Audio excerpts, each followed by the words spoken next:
اوكي، قبل اسبوع يا اخوان في حلقه الميم طلع فيديو لوحده اسمها ياسمين عز. لو انت قاعده جنب جوزك ما تتنفسيش وهو بيتنفس. ودائما يطلع لها مقاطع تقول كلام مره غبي، انا ما اعرف ليش انا ما سويت عنها فيديو، تقول كلام مره غبي. اسمع يا فرعون يا تاج الراس، زي ما في آداب التعامل مع الطعام، في آداب التعامل مع الزوج واتيكيت التعامل مع الزوج. إياكي ثم إياكي ثم إياكي أسمعك تقولي لفرعونك مش طايقة أشم ريحتك، مش طايقة تشمي نعمة ربنا. ففيديو اليوم يا اخوان راح نتكلم عنها لانه ما شاء الله يعني عندها علم المفروض ما تقول ولا احد، كثر ما هو زبال. على العموم هذا الفيديو خلونا نبدا.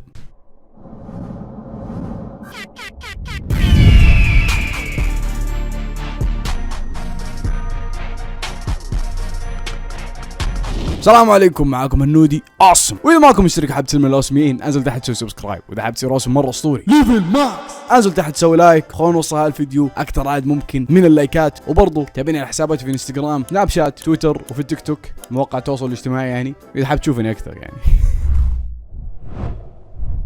ياسمين عز في عيد الحب روح جيب لها حفنة تراب من تحت رجلك وحطها لها في منديل حرير واربطه بفيونكة حمراء. ليش ان شاء الله اجيب لها حفنة تراب من تحت رجلي؟ هو ايش من رجلي؟ ايش فيها القدم الذهبية يعني؟ لا اني هداف الدوري ايش فيه تحت رجلي؟ يعني الشيء الوحيد اللي اعرف انه الجنة تحت اقدام الامهات فقط، الامهات. انا ايش فيه برجلي؟ هذا العنوان بس. خلينا نسمع ايش قالت. متحمس انا. اسمع يا فرعون يا تاج الراس. وهي تسمي الزوج فرعون. ويرد. يا برطمان العسل يا خلية النحل. لا انا شوف، انا اكثر دلع يقهرني العسل. ايش من دلع ان تقول احد يا عسل؟ ترى احس دلع كريه. يا عسل، ما لا تقول يا عسل، قول الله يسعدك بس. يا منبع السكر يا أصل الحلا والغلا يا طير وطاير في السماء. الله يا فرحة حزننا. يا خلاص ورانا اشغال، ما حد تغزل في يعني في الرجال 3 دقائق كامله. يا نعمة ربنا. الله راسك هي الهدية وعيونك هي الفيونكة. هي عايزة هدية. راسه هو الهديه وعيونه هي الفيونكه. كلام مبتذل بشكل مو طبيعي. عايزة هدية؟ حاضر هنجيب لك هدية، حاضر. فرعوننا اللي مفيش منه استأذنك من فضلك. احنا هنمشي بالمثل اللي قال حفنة من تراب الرجل بالدنيا وما فيها. ده مثل عملوه، انا مش جايباه من بيتنا. ليش طب تستخدم الامثال كلها؟ يعني في مثل ثاني، من جد وجد ومن زرع حصد، امشي عليه، روحي ازرعي واحصدي، خلاص لا تدينا امثال زي الزفت. هتجيب لها حفنة تراب من تحت رجلك وتحطها لها في منديل حرير وتقفل المنديل الحرير على حفنة التراب وتربطه بفيونكة حمراء عشان ما حدش يقول انك بخيل ويعرفوا انك كريم وابو الكرم كله، وتهدي بيه حبيبتك. في مثل ثاني، الانسان ما يملى عينه الا التراب، فانا بجيب التراب وبحطه في عيونك ونشوف هل المثل حقيقي ام لا. هنسوي اندروتيت العكس عند النساء. اوه صح نسيت، هذه يا اخوان مقاطع من برنامج على MBC مصر. يعني هذه مو واحده قاعده تهبط في تيك توك ولا انستغرام كذا قاعده تحط مقاطع ولا واتساب، لا عندها برنامج تخيل في استوديو، في ناس الصباح يروحوا استوديو، كاميرات واضاءات يعني انا اعرف لوكيشنات تصوير فيه ناس مره كثير يعني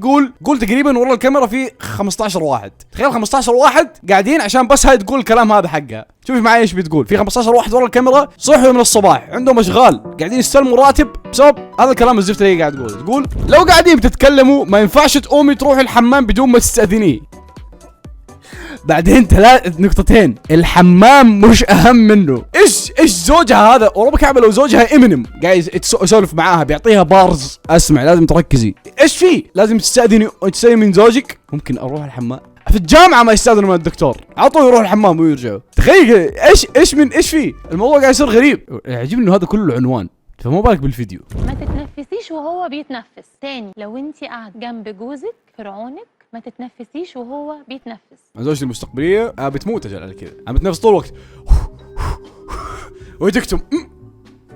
ايش فيه؟ ايش الغباء هذا؟ بالله ايش الغباء هذا؟ مين معطيهم وجه يا اخي؟ مين لسه يتفرج تلفزيون؟ هي تتنفسي وجوزك بيتنفس في نفس الوقت. ننظم النفس وننظم الحركه مع بعض. يخسي تنجيرو والتنفس المائي يعطيها التنفس المائي بعدين يضرب. ايش في هاي تكنيك ما عاد صار يعني زواج. ليش اللي ما اتنفس لما زوجي يتنفس؟ مين الغبي هذا اللي بتسمع الكلام هذا تقول اي والله صح انا ما راح اتنفس الين زوجي يتنفس؟ بسم الله.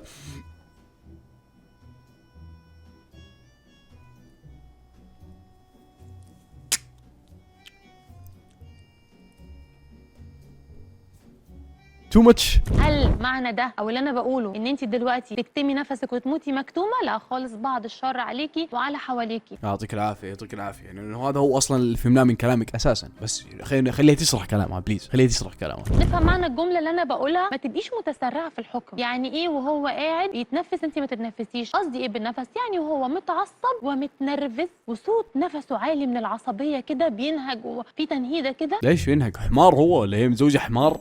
يعني مين اللي بيتنفس اللي يا انه متمرن او انه قاعد يتمرن او انه قاعد يجري؟ يعني ما حيجي البيت يتنفس زي كذا. وهو لو بيتنفس كذا ايش تسوي؟ تقوم تسوي إيه؟ بلا غباء يا اخوان، بلا غباء. كيف هذه الاشياء طالعه في التلفزيون؟ MBC اكثر قناه يتابعوها العرب كلهم. MBC ايش قلت هذا بهذه؟ والله ايش قلت هذا بهذه MBC؟ تنفسيش انت كمان وتنفخي وتتنفخي بصوت عالي جنبه، لان ده هيعمل ايه بقى؟ انتوا الاثنين بتنفخوا، فهيزود شحنه السلبيه وشحنه النكد وشحنه الكهرباء ما بينكم.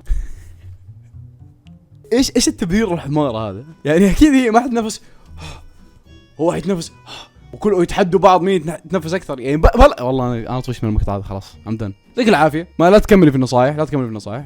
ان شاء الله نكون قفل البرنامج حقه ان شاء الله. هذا عنوان الفيديو. ياسمين عز تشرح لاول مره اتيكيت التعامل مع الزوج. مهم، اي احد يتزوج يشوف هذا الفيديو، ضروري مهم. اول ما يدخل البيت تقومي تقفي انتباه، خاصي تحضير عسكريه. اول ما يدخل زوجها هي توقف، تتوب، تسيب كل شيء. هذا الكلام لو كانت نايمه تصحى من النوم وتوقف تكمل نايمه وهي واقفه، كل شيء تسيبه. فين ان في حاجه اسمها اتيكيت التعامل مع الزوج؟ مش محتاجه اقوله، معروف ان الرجل نعمه من نعم ربنا، زي الاكل والشرب هو احسن. والله هذه مره تو ماتش، هذه سمب تو ماتش، ذيس از تو ماتش.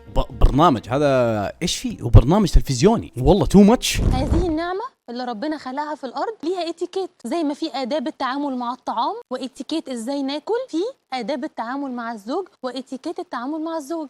مثلا على سبيل المثال لا الحصر، نعمل بقى حلقه كامله عن اتيكيت التعامل مع الزوج الاسبوع الجاي. لو انت بتتكلمي مع صاحبتك في التليفون، انتمتك، مامتك، اختك، حماتك لا استثناء. معلش بتحط القائمه، انا مركز، انا كل هذا الكلام بطبقه لما اتزوج. يعطيك العافيه، اعطينا مشان نعرف. عادي كملي، دي امه. ودخل سمعتي المفاتيح ودخل من الباب فورا من غير ما يشاور لك. طيب ممكن نتكلم في وقت تاني علشان الفرعون الصغير الكبير وصل. تخيل زوجك تناديك الفرعون. ايش فيه يا محمد صلاح؟ ايش فيه؟ ذا ايجيبشن كينج، ايش فيه؟ بعدين ايش اللي تكون قاعده في الجوال؟ كان قاعده في الجوال، اول ما يدخل زوجها على طول توقف، ما فيها نقاش. انا بطبق هذا الكلام كله متزوج. خلاص والله هذه سايكو. ده انت مش تملكيه، تأسريه. عارفه انت لما واحده تكون مسيطره على واحد يقول لك ايه ده، هي ماسكه عليه زله ولا ايه؟ انت هتبقي كده من غير زله ولا لا، هو اللي قاعد يصير العكس. والله انا ما اعرف كيف، يعني هو مخلين الناس يعني زي كذا يقولوا كلام زي كذا في التلفزيون. والله التلفزيون سواليف. انا بكره بسوي برنامج في التلفزيون سواليف، بقعد اكيس على الناس. لما طلعت في استوديو في MBC انا ايش ناقصني؟ والله مو ناقصني شيء، والله اقدر اسولف ساعه كامله وارمي سواليف، اهبد هبد ولا احتاج سكريبت ولا اي شيء. والله اقدر اهبد لين اطفش وكل كلام كيس. ما عندي اي مشكله، ما عندي، مستعد انا في برنامج، مستعد جدا. كورس عملي من ياسمين عز على الهواء. ازاي تنادي على جوزك الاستاذ محمد في البيت بالصيفي والشتوي؟ هو في مناداه صيفيه وشتويه. اوكي، هذا شيء جديد علي، انا ما كنت اعرف صراحه. طيب اسلم اعطينا. ليه بتنادي على جوزك بدون القاب؟ يعني فين درس تفخيم الزوج اللي درسناه كلنا زمان؟ نعم معروف، يا فرعون، كل واحده تنادي زوجها يا فرعون. استمري. ليه نسينا الدرس ده؟ فكروني نعمل حلقه بعنوان تفخيم الزوج. والله انا اكتشفت انه المحتوى مره سهل. يعني هي كل ما جات فكره في مخها بتسوي عنها في حلقه كامله برنامج تفخيم الزوج، الفرعون، كل حلقات كامله كل حالها. عوافي يقول لك في ورا 15 واحد ما عندهم شغله بس البرنامج هذا. والله كان الله في عونهم. ليه بتنادي على جوزك كده يا محمد حاف مثلا؟ قولي لجوزك يا استاذ محمد. لا لو سمحتي ناديني محمد بدون استاذ. ما لها في الرومانسيه، هذه بدايه الرومانسيه. هي ما تفهم. استاذ محمد هذه رسميه، متعلمين المؤسسات الكويتيه. ناديني محمد بدون استاذ. في رمضان قريبا. يا استاذ محمد تحب تشرب ايه؟ اما احد يناديني استاذ، اما ليش؟ حتى اللي استاذ ما اتوقع زوجته تناديه استاذ. ربما كان مره كرنج. زي ما انت ما تقبليش انه ياكل اخر حرف من اسمك، انت كمان ناديه باسمه كامل. هل تقبلي مثلا يكون اسمك سماح وينادي عليك يقولك يا سما؟ مش ايش الدلع الزفت هذا اساسا؟ مين اللي اختاره؟ انت بتقولي له محمد، هو بيقولك يا سما، انت شلتي الدال وهو شال الحاء. لاحظ انه قاعدين نناقش موضوع شيل اخر حرف من اسم الرجل والامراه المتزوجين في تلفزيون على ناشونال تلفزيون على قناه مصر MBC. هل بيناقشوا نظريه تطور الانسان، اختراعات العالم؟ لا شيل اخر حرف من اسم الزوج والزوجه في التلفزيون. والله انا ما استغرب لو الاسبوع الجاي ام بي سي مسوين حلقه ميمز، ما عندهم اي مشكله، اتوقع قد سووها اساسا. كذا يجيبوا لك ميمز يجمعوها ويحطوها في ام بي سي. ام بي سي لو محتاجين مقدم برنامج ميمز انا موجود، ابشروا لو عندكم برامج فاضي زي هذا ابشروا انا موجود، اهبد اتكلم في كل شيء ما افهم فيه، ما عليكم عجبكم، دام انتم حاطين هذه ما عليكم انا اعجبكم. انت كمان ما تقوليش محمد، تقولي استاذ محمد. تنادي عليه ازاي؟ كالاتي: يا، نطلع بياء النداء. يا لا الله يعطيك العافيه، هو بس كان اللي ناقص تجيب سبوره وتشرح، يعني هو هذا اللي باقي. شديتها انا لكن والله لا اسويها. السلام عليكم، اليوم عندنا درس نداء الزوجه للزوج. اولا نجي هنا نطلع بياء النداء. يا والليل مو باين. يا محمد. معليش يا اخوان يعني خطي زي الزفت، اوكي؟ بس اهم شيء الدرس يا محمد، هذا بس في التلفزيون، فلا معليش هي ما قالت يا محمد، ايش قالت؟ دقيقة استاذ للتفخيم محمد. اوكي معليش عندنا غلط في الدرس، دقائق معليش عندنا غلط في الدرس، نعود. يا نداء تطلع بالياء، شايفين؟ يا استاذ محمد، يا استاذ محمد. واللي ما يقول انه احنا قناه تعليميه وفيها فائده، هذا ايش؟ انا شكلي بعتمد السبوره، عجبني الوضع. هتقولي جمله ازاي لما تنادي عليه عشان جوزك يحبك وحياتك تبقى سعيده؟ يا اداه نداء، نعم تطلعي بيها. ايوه تطلع تعالي باستاذ. استاذ للتفخيم بين قوسين محمد. طيب. يا سلام. ممكن حد يسالني دلوقتي سؤال يقول لي طب ليه نقول يا؟ ليه ما نقولش ايها؟ اوه نقاش قوي، في جدال، ليه ما نقول يا ايها الاستاذ محمد؟ لا يعني كذا بنقلبها درس ادب ونحو، فالله يعطيك العافيه، الله يعطيك العافيه، شكرا. الاثنين ادوات نداء، خلي بالك، لان يا للقريب الحبيب، ايها للبعيد الغريب. يا سلام، ايها الغريب. رايت واحد غريب في الشارع اسمه محمد، تقول يا ايها، هذا لو شفت غريب اسمه محمد، يا ايها محمد. والله الديس بوينت انا احسن منها في تقديم البرنامج وفي الشرح، وعندي سبوره اوريدي. انا ما ادري ايش ام بي سي لين دحين ما اخذوني، انا فعلا انا قاعد انكت في الموضوع، لكن ما عليكم، ام بي سي من جد بياخذوني بعدين، شغال على الموضوع حبه. كملي. فهنقول يا ان ده جوزك حبيبك القريب الحبيب. استاذ معروفه، لقب للتفخيم. محمد اسم علم، تنعيم. والله شكرا انا اشوف كفي، يعطيك العافيه ما قصرت. اخر درس في نهايه الفيديو، قبل ان الفيديو نختم هذا الفيديو الجميل، عندنا درس الاشتراك. لا تنسوا اللايك. يا ايها الحبيب، لا ايها الغريب، اما انتم كلكم حبايب قلبي نعرفكم. يا عسل، انت يا برطمان العسل، يا فرعون. لايك اشتراك.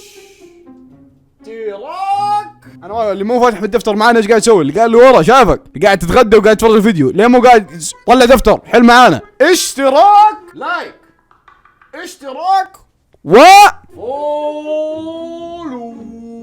نعم، على مواقع التواصل الاجتماعي. إذا أردت الختام بطريقة أجمل وأروع، هذا يعني إنك معلم، شو هذا كانوا يسوون مدرسين إنه معلم كذا يحطه.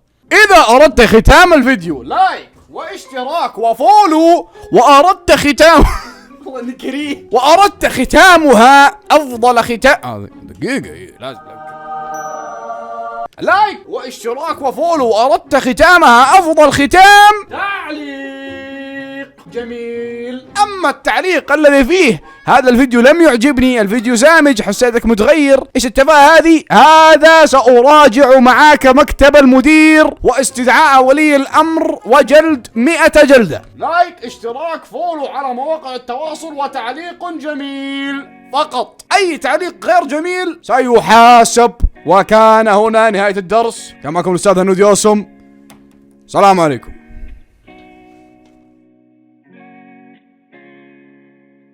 أنا الشخص اللي ما تقدر تدمرني استحالة، أنا اللي كافح وما يشكي من هم البطالة، نفس الشاب اللي المجتمع قال عنه عالة، قالوا أفكاره فاشلة، قالوا أفكاره ضالة.